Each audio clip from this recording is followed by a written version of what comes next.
Before we get into today's episode, Broncos Country, the bosses came to me with a new challenge. Beat June's like record from last year. So that was 2024, 6,925, and it starts with our very first one today. So do me a favor, hit that thumbs up button before we get into today's video.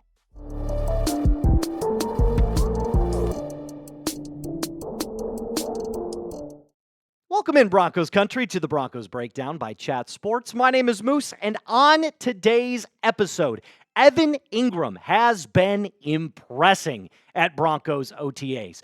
Two particular members of the Broncos organization, one being our quarterback and the other one being our head coach, had some serious high praise for him. And this is important because as we get along throughout the offseason, these important dates that we're talking about, obviously first OTAs went really swimmingly. Second OTAs start up tomorrow, and then mandatory minicamp on June 10th. It is going to be important to see the developments of not only Engram, but all of our players throughout the 2025 offseason. Now, Bo was asked directly about what Evan Engram brings to the table, and Bo did not mince words whatsoever. In fact, he specifically said that early on in OTAs, you get to come out here and throw routes and just kind of see what he's like. See what kind of routes he's running and what he's thinking. We talk a lot. He's always asking me about certain things. When you get him out to practice, it's just seeing how he reacts.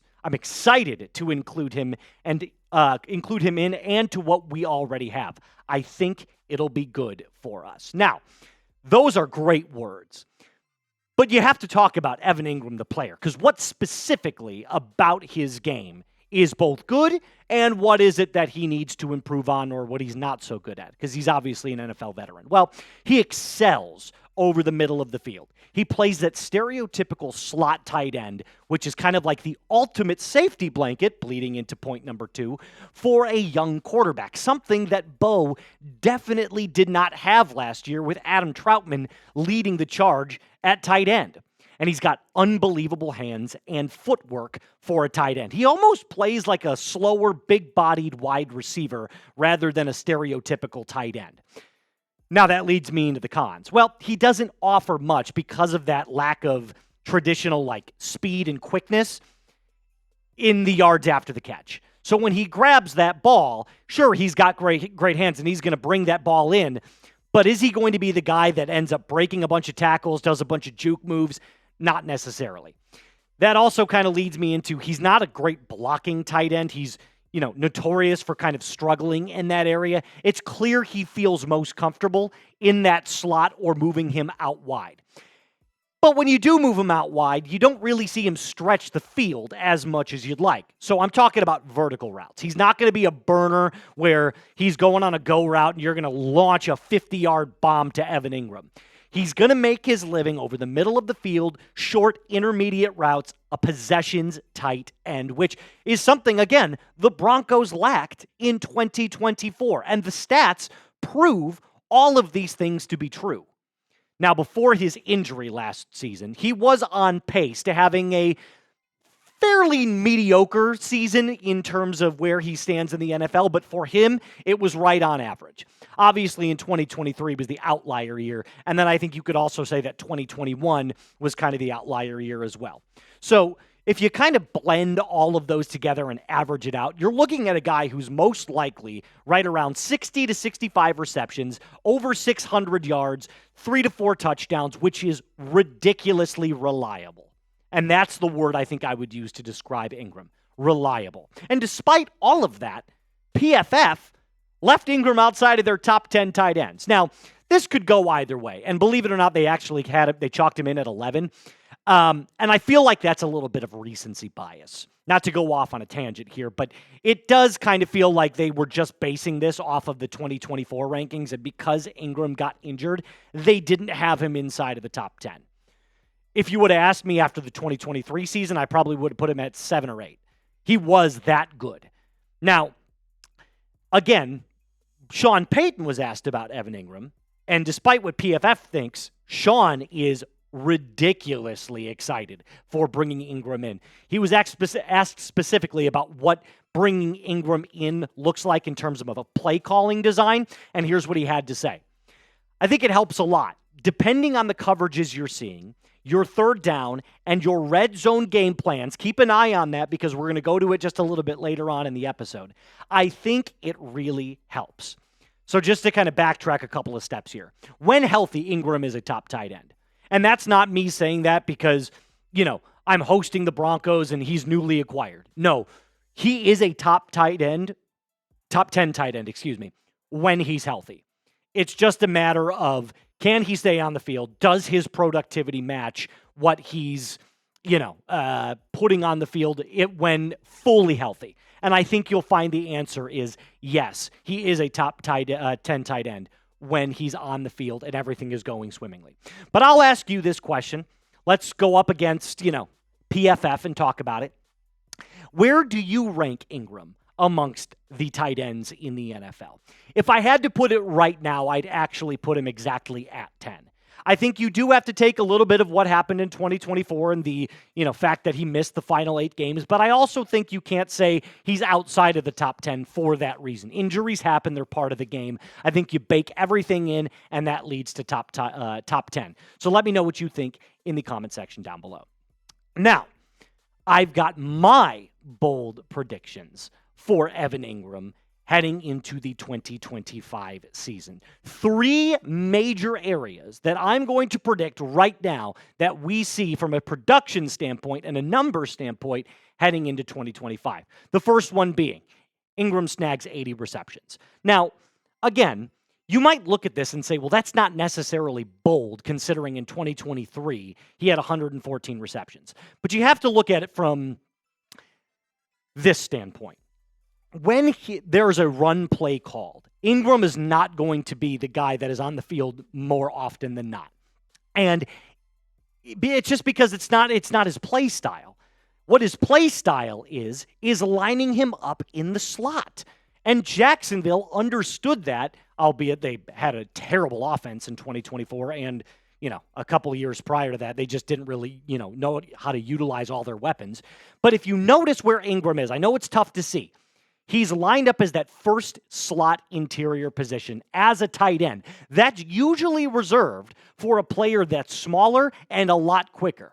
What does that tell you? His route running is great for a tight end. And if you look at him in the red zone, keep an eye on this because, like I said, we're going to get to it later on in the episode. You'll see that he's the first option on the left-hand side. So he's that where it says 3rd and 2, that's Engram right there. So even inside of the red zone, they're still lining him up in the slot, which proves that this is a reliable close route option for Bo Nix.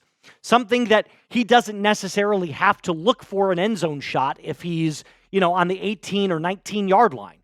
If it's 1st and 10, and they're on balls on the 18, and you're threatening inside of the red zone, you can look for Engram to be a nice little stick route option for you, a cross route, a flood route, for any reason, just to get a chunk yardage play and move yourself closer and closer to taking a shot at the end zone. So that's where I think his best attribute comes into play, and that's why I also believe he'll have 80 receptions because Bo will be looking for him in the red zone, if not just to get chunk plays, which leads me into number 2. Engram has 700-plus receiving yards. Now, last year, you saw him finish with what? It was like 349 or 375, somewhere in the 300s. It was 365. That was close. 365 receiving yards in 2024. Now, if you go based off of his yards per reception average, the last 4 seasons, he averages just under 9 yards per reception, which for a tight end is a little bit on the lower side. But bake into this. How many tight ends do you know that have had over 100 receptions in a single season? There's only a couple that really come to mind. Engram is one of them. Travis Kelce and George Kittle. Most of the time, and Trey McBride did it last year as well. And speaking of Trey McBride, just a little sidebar here. Over the last 3 seasons, Evan Engram only averages 0.9 yards less per reception than Trey McBride, who, by the way, was ranked number 3 on the list for PFF's top tight ends. But I'm digressing. Like I was saying before, Ingram's not going to be one of those players that stretches the field. He's going to be a player that is the ultimate safety blanket. So it's not going to be a player that, goes over 1,000 yards, especially with Cortland Sutton still being the number 1 option for Bo. But I obviously think and absolutely think, that Engram could, with just the averages alone, if he has 82 receptions, boom, if he's averaging 8.9 yards per catch, you're already over 700 yards easily. So that's my second bold prediction for Evan Engram. Now, before I get into my third, do me a favor, use this link for Fanatics that I've put in the comments and description of today's video. I made it super simple for you. All you got to do is click on that link. It'll take you right over to Fanatics, and you can start shopping for all the best Broncos gear today. Whether that be this hoodie, which is 40% off, by the way, a super great deal that you'll find all the time on the website. But it could be a jersey, it could be a jersey, it could be shirts, hats, glove, whatever you need for the 2025 season, they've got you covered. Start shopping with this link, like I said, that I put in the comments and description of today's video, chatsports.com/Broncos hoodie. My final 2025 prediction, bold prediction for Evan Engram, that he scores 5 touchdowns. Again, tongue-in-cheek, bold prediction. But when you consider that Engram is not a player that often finds the end zone, and that could be because of the horrendous play calling that he's had to deal with in Jacksonville. I'll remind you what Sean Payton said about him at OTAs. Your third down and red zone game plans. I think it really helps.